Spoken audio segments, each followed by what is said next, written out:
The novel focuses on the lives of 4 friends: Jude St. Francis, a disabled genius with a mysterious past; Willem Ragnarsson, a kind, handsome man who aspires to be an actor; Malcolm Irvine, an architect working at a prestigious firm; and Jean-Baptiste, J.B. Marion, a quick-witted painter who wants to make a name in the art world.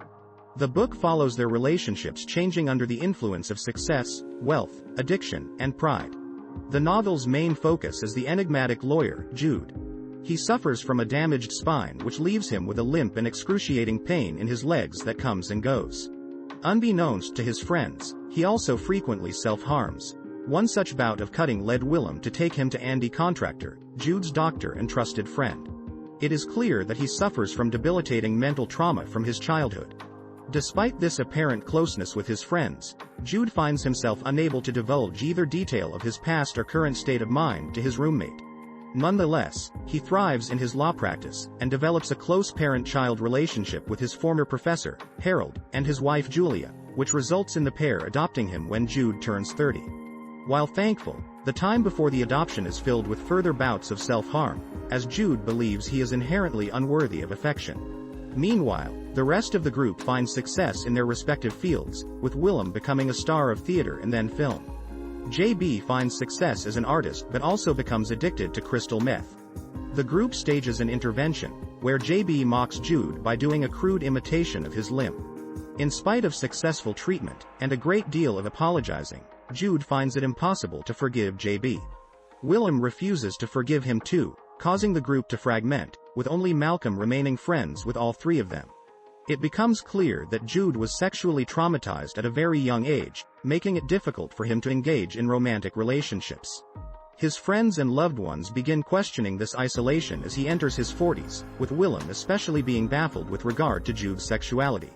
As his loneliness grows more intense, he enters an abusive relationship with fashion executive Caleb, who is disgusted by Jude's limp and his increasing use of a wheelchair.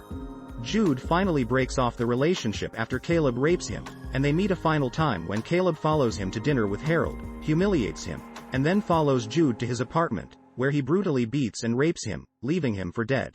Jude nonetheless refuses to report the incident to the police, believing he deserved it.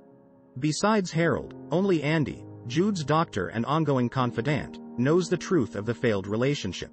Although Jude's body manages to heal, the rape causes him to flash back to his childhood, wherein he was raised in a monastery and repeatedly sexually assaulted by the brothers. He recalls a period when one of the brothers, Brother Luke, ran away with him, forcing him into years of child prostitution. After he was rescued by the police, Jude was placed in state care, where the abuse continued at the hands of the counselors there. After the breakup with Caleb brings back this childhood trauma, Jude finally decides to kill himself but survives the attempt. In the aftermath, Willem comes back home and begins to live with him. Jude continues to refuse therapy but begins to tell Willem the least traumatic stories about his childhood, which Willem finds disturbing and horrifying. The two soon begin a relationship, but Jude continues to struggle with opening up, and does not enjoy having sex with him. In an attempt to curb his cutting, Jude decides to instead burn himself as a form of self-harm, but accidentally inflicts third-degree burns that require a skin graft. The wound is so severe that Andy tells him he has to tell Willem what happened, or else he will do it for him.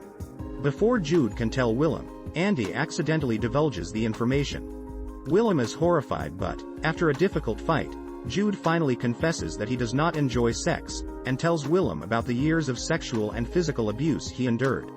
Jude also reveals that he escaped state care at age 14 and hitchhiked, performing sexual acts as payment to drivers. He also explains to Willem that the damage to his legs was caused by a man called Dr. Trailer, who picked Jude up and held him captive while he cured him of venereal disease, assaulted him, and eventually ran him over with his car. The relationship continues, with Willem sleeping with women, and not with Jude, for a while, until he eventually stops, due to a sense of guilt and uneasiness. The two settle into a comfortable life together, which is shaken when Jude's legs become worse, and he must reluctantly amputate. He manages to learn to walk again with his new prosthetics, and the pair enter a period of their life which Willem dubs the happy years. However, while picking up Malcolm and his wife from the train station for a visit, Willem is involved in a car accident with a drunk driver, which kills all 3 occupants.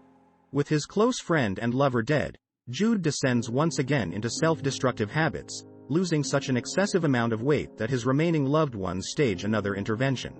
Though they are able to get him to gain weight and to attend therapy, years of depression and despair finally overtake Jude, and he takes his own life.